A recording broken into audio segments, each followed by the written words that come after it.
Now let's proceed to the psychological tests. So ang daming mga psychological tests. I'll just give you a brief background of these examinations, and these are being utilized by our practitioners to make sure that they're able to diagnose the patients correctly. No, as a nurse, kailangan alam din natin ito because some of these exams or tests involved din tayo as a nurse, and dapat may mga participation din tayo dito, especially we are dealing with the patients here. Okay? So, number one here is we have the mini mental status exam.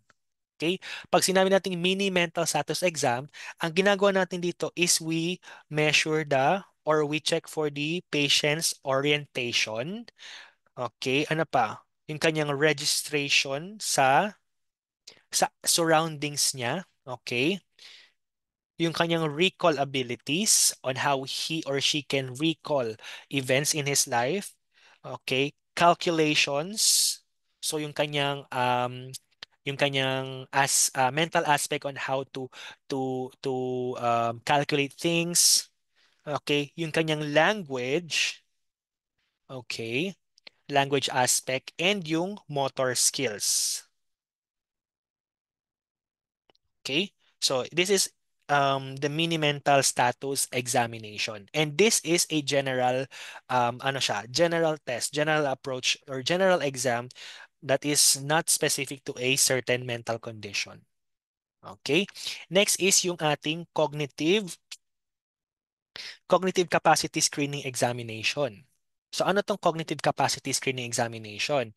Si cognitive capacity screening examination, ang minimeasure naman niya is yung orientation, same pa din, orientation, pero siya ay focused or more specific sa memory aspect ng ating patient.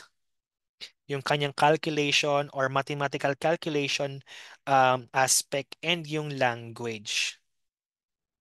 So lahat na may mga cognitive disorders, usually they will do this test, cognitive capacity screening examination to check nasa anong kung gaano ka what do you mean tawag dito yung kanyang capacity, overall capacity to tolerate cognitive functions.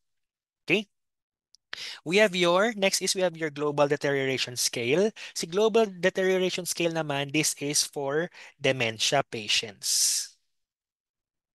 Okay? Since dementia is a type of disorder na nagde-deteriorate and it happens through time, since um, wala tayong gamot dito, like for example, Alzheimer's disease, no, wala siyang gamot. So, ang goal natin dito is to prolong, okay? And tawag dito, to prolong the progress at hindi siya agad-agad mag-deteriorate, no? So again, global deterioration scale is used to assess and stage the degenerative dementia, okay, based on the neurologic function of our patient. Okay? So, dun siya naka-focus sa neurologic function ng ating patient.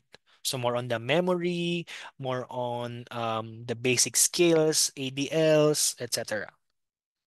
Next, we have for the neurologic function, the memory lang pala. Yung mga functional side, yung ADLs, ay nasa functional dementia naman po.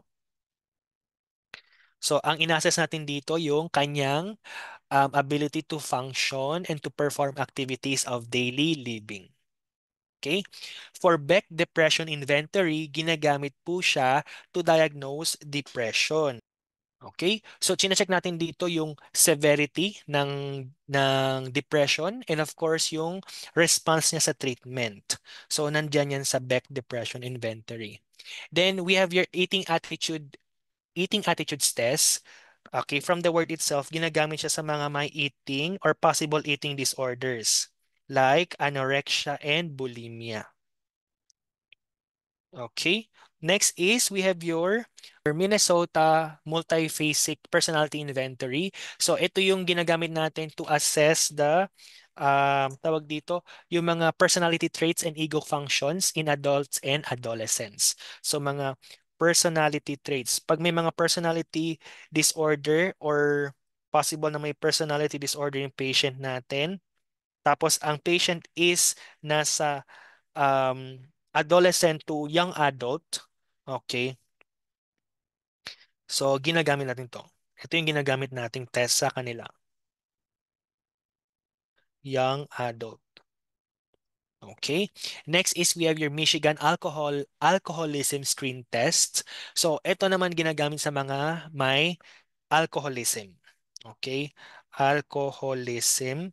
And usually, um, scale siya. So, 24-item exam siya. 24-item exam and dapat, okay, para ma-identify natin na the patient is an alcoholic person, ang score niya will be 5 above. Para siya ay maging or masabing alcoholic. Okay? Cage questionnaire. I think you're familiar with this. Your cage questionnaire is four question in which two or three positive responses indicate alcoholism. So ginagamit din siya sa alcoholism detection. So, four items siya, tapos two to three um, positive responses indicate alcoholism.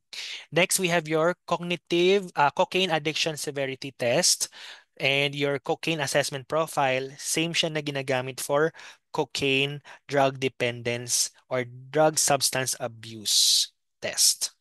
Okay?